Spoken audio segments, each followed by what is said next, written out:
Hello সবাইকে, কেমন আছো তোমরা সবাই? আশা করি সবাই খুব ভালো আছো, আমিও ভালো আছি। দিনটা ছিল যেদিন আসবো বোনের বাড়ির থেকে, সেদিনের। দেখো, ওম বদমাশি করে বোনের ছেলের খেলার হেলমেটটা আমাকে পরাই দিয়েছে। আর এদিকে মা আমাদেরকে চা দিয়ে চলে গেছে। চা দিয়েছে, বিস্কুট দিয়েছে, তার সঙ্গে দিয়েছে নিমকি। নিমকি আমি খুব পছন্দ করি, সেই জন্য বোন আনায় রেখেছিল নিমকি। ঘরে চায়ের সাথে তো নিমকি খাই নেই, কেন কি পূজা করি তো সেই জন্যে।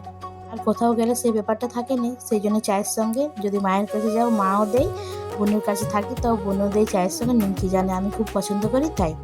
অবশ্য স্বাস্থ্যের পক্ষে খাওয়া ভালো লাগে সকালবেলায়, কিন্তু ওই যে এক দিন চলে।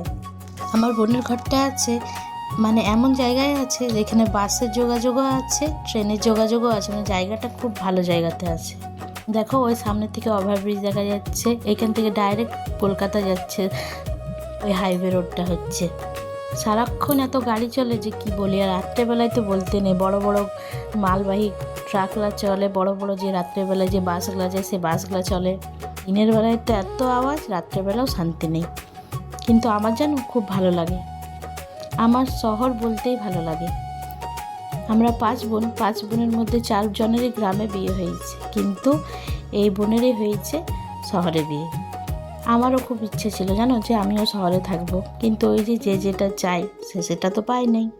গ্রামে থাকি আমরা সবাই, কিন্তু সুবিধা আছে, আমাদেরও আছে কাছে পিঠে বাজার, কিন্তু ওই যে যেতে হলে যখন ইচ্ছে তখন যাওয়া যায় নেই, কারণ সিনহাবুর সঙ্গে যাই কিংবা টোটো মোটো ধরে পর রিজার্ভ করে, মানে একটু দূর হয়। আর বোনের বাড়িতে এই জন্য সুবিধা, ঘর থেকে বার হলে একদম টোটোর থেকে বাজার যাও, বাজার সামনে সব কিছু, আর এগুলো আমার খুব ভালো লাগে। যখন ইচ্ছা যেটা দরকার হবে বাজার থেকে বাজার করে আসো। বোন আমাকে বলে ছাদে এরকম কাপড় মেলতে, মা কাপড়টা কেচে দিল, সব কিছু বলে যে উপরে মেলে দিয়ে আমাদেরও আছে। বিকালবেলায় আজকে চলে যাব, সকাল সকাল মেললে শুকাবো না। হ্যাঁ, ফুল তুলবো সব বলে গেলো তো, বালতি ছোটো বালতিতে ফুল তুলবো। আর এখানে এত ফুল গাছ আছে, ফুল গাছ তুলবো, মানে ফুল তুলবো।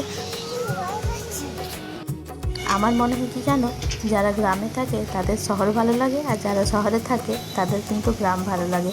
কত শহর থেকে সবাই আমাদের পুরুলিয়ার গ্রাম দেখতে আসে, নিশ্চয়ই ভালো লাগে, সেই জন্যই তো আসে।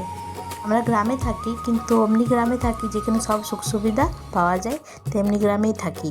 কিন্তু ওই যে শহরে আমার যেটা ভালো লাগে যে শহরের মধ্যে থাকবো, যখন যেটা দরকার হবে নিজে করতে যাব, হুট করে বাজার, হুট করে যে সবজিপাতি মাছ গাছ আনতে আমি নিজে যাব, সেটা আমার মনে হয়। আবার আমার মতন অনেক কেউ আছে যার এত কিছু, মানে হয়তো শহরে আমার মতন অনেক কেউ আছে যার এইসব পছন্দ নেই, মনে হয় কি না যাবো নেই, শুধু ঘরের কাজ করব আর ঘরেই থাকবো। সব মানুষ তো সমান নয়। ফাঁকা টোটো আসছে, আর টোটো আসছে না, চকবাজার যাবো, এখানে যাবো কাছে।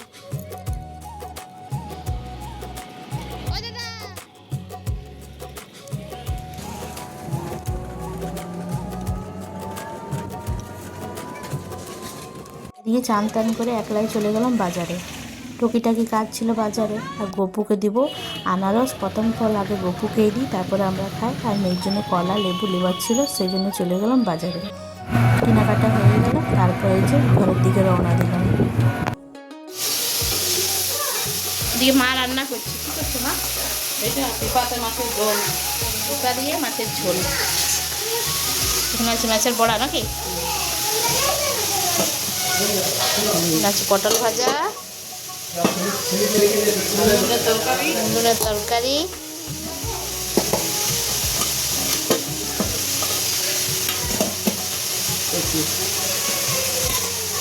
কচুর তরকারি।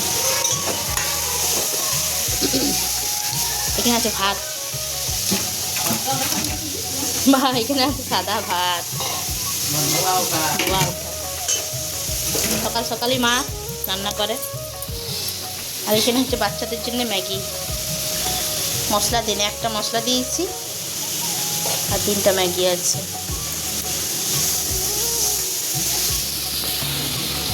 আর এখানে বন্দনা কি করছে, সবাইকে জল খাবার দেবে, সেই তরকারিগুলো। কি মিথ্যে কথা বলেছি? হ্যাঁ, কি বলছে? কি মিথ্যে কথা বলেছে? ও কি মিথ্যে কথা বলেছি বলো? ও ছোলা বাটারা আনেনি। ছোলা বাটারা কই আনি? এটা চপ। ছোলা বাটারা তো পেলাম না বাবা, আমি খুঁজে পেলাম না ঠেলাটা। ওটা ছোলা বাটারা তুমি খাবে? ঠিক আছে, আমার কাছে আসো, কাছে আসো আমার কাছে। কি মিথ্যে কথা বলেছি শুনি, এসো এসো বলো। মণিমা কি বলেছে? কি বলেছে বলো?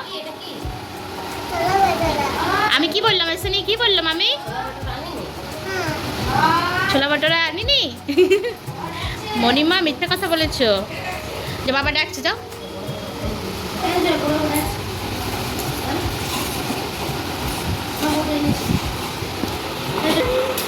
জয়,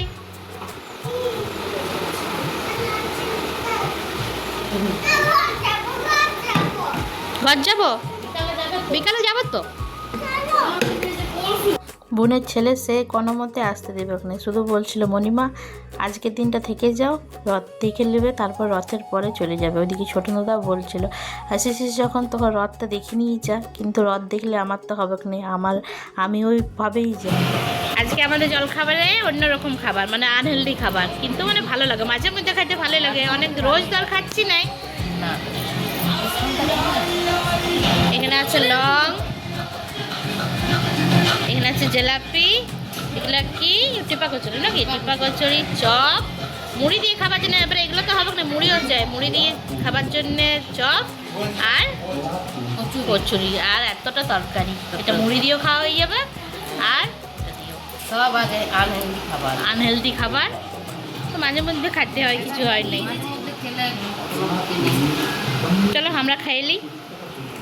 পুরুলিয়াতে এখন ব্লিঙ্কিট শুরু হয়েছে। বোনকে দেখছি যখনই কোনো কিছু দরকার আছে ব্লিঙ্কিট করছে, জিনিস চলে আসছে। আমারও টুকিটাকি লিভার ছিল, মানে আমার রঘুনাথপুরে লিভার ছিল, কিন্তু যখন দেখলাম এসেছে এখানে ঘরে চলে আসছে, জিনিসগুলোও ভালো আছে, এক কাজে সব কিছু পেয়ে যাব, তখন আমিও বললাম ঠিক আছে দেখে দেখে আমি তোর ফোনটা দে, আমি দেখে দেখে কতগুলো জিনিস অর্ডার দিই। জানো দোকানে, আমাদের রঘুনাথপুরে দোকানে পাওয়া যায় সব কিছুই, কিন্তু তুমি হয়তো একটা কোম্পানির পাবে এটা, তো আরেকটা কোম্পানির এটা পাবে। আর এখানে দেখো আমি একটা কোম্পানির সব কিছু পেয়ে গেলাম। আর এইদিকে এবারে সব মায়ের রান্না বান্না সব কিছু হয়ে গিয়ে চান টান করে বসে সবাই টিভি দেখছে। আর তারপরে পুচকির খাবারটাও আমাকে দিয়ে দিল যে খাওয়া। ওকে খাওয়াতে তো যুদ্ধ, মানে 1 ঘন্টা সময় লাগবে। এত ভাজাভুজি যেমন বড়দের খায় তেমনি দিয়ে দিয়েছে, কিন্তু উনি তো খায়নি, আমাকে উদ্ধার করে দেবে। মনটা খারাপ লাগছিল বিকেলবেলায় চলে যাব বলে, কিন্তু কি করব, কিছু করার নাই, যখনই আসবো তখনই খারাপ লাগবে। আমি জানো তো বরাবরেরই যবে বলি, যেখানেই হোক, মায়ের ঘর হোক বোনের ঘর হোক, যেখানেই যাই, আমি যেটা বলি যে আজকে যাচ্ছি কাল থাকবো পরশু আসবো, কিংবা যেটা বলি যবে আসবো বলি তবেই কিন্তু আমি আসি। কেউ কত জোর করলো কিন্তু আমি থাকিনি। ছোটন দাদা আগের দিন রাত্রেবেলায় ফোন করে সিনহাবাবুকে বলছিল সোনালি তাহলে থাকুক, রথটা দেখে নিয়ে যাবে। সিনহাবাবু অবশ্য নিজের থেকে বললো ঠিক আছে থাকুক, আমি কি বলবো।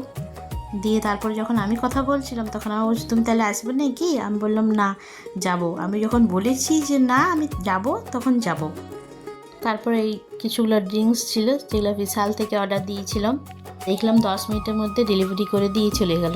বোন দিয়েছিল খেতে, খেয়ে এনে দেখলাম খুবই টেস্টি লাগছে। তখন আমি বললাম যে কোথার থেকে নিয়েছিস? সেই বললো বিশাল থেকে নিয়েছি, কম্বো আছে, 3টা নিলে কত দাম পড়বে। তখন আমি বলি তাহলে ঠিক আছে, আমাকেও অর্ডার দিয়ে দে, তাহলে নিয়ে যাব, খেতে কিন্তু দারুণ টেস্টি। আর এদিকে মা দিয়ে দিয়েছে খেতে, আমাকে বললো কি বাসে যাবি তো, 3টার সময় যাবি, তো 1টা বাজছিল, মা বলে খাইয়ে দেয়নি, একটু রেস্ট লে তারপরে যাবি। জানো এভাবে যদি কেউ রান্না বান্না করে নেয়, মুখের সামনে তরকারি ভাত সব সাজায় নিয়ে দেয়, তো খেতে কিন্তু অমৃত লাগে। রোজ রোজ নিজের হাতে রান্না খেয়ে নিয়ে এত বিরক্তি লাগে যে কি বলি। তারপর যদি মায়ের হাতে রান্না হয় তাহলে বলারই কিছু নেই। আমার মা কিন্তু দারুণ রান্না করে।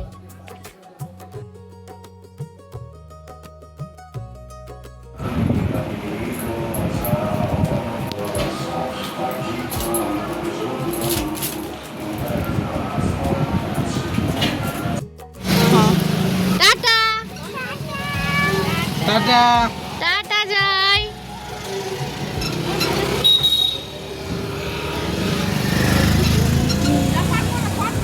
হ্যাঁ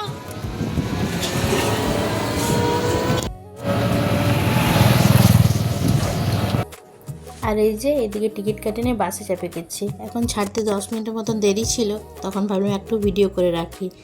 আর এই যে এদিকে ইনি ওই ওপার দিকে কতগুলো বাচ্চা যাচ্ছে, তাদেরকে দিদি দিদি করে ডাকতে শুরু করেছে। সকাল দিকে টিপটাপ বৃষ্টি পড়ছিল, আর এখন দেখো কত পটপটা রোদ দিচ্ছে। কিন্তু বাসের হাওয়াটা ভালো লাগছিল। রোদ ছিল বাইরে, কিন্তু হাওয়াটা ভালো লাগছিল। আর এদিকে ঘরে এসে নিয়ে একবারে কাপড় চোপড় কেচে চান করে নিয়েছি আমি। যা কিছু জিনিস এনেছিলাম সব কিছু থলির থেকে বার করে রেখে দিয়েছি, আর থলি বার করে দিয়েছি কাচার জন্য। বাসে ট্রেনে কোথাও গেলে থলিগুলোকে আমি না কেচে নিই, ঘরের ভিতর ঢুকাই নিই। তো চলো দেখা হবে পরে আরও একটা নতুন ব্লগ দিয়ে। বাই।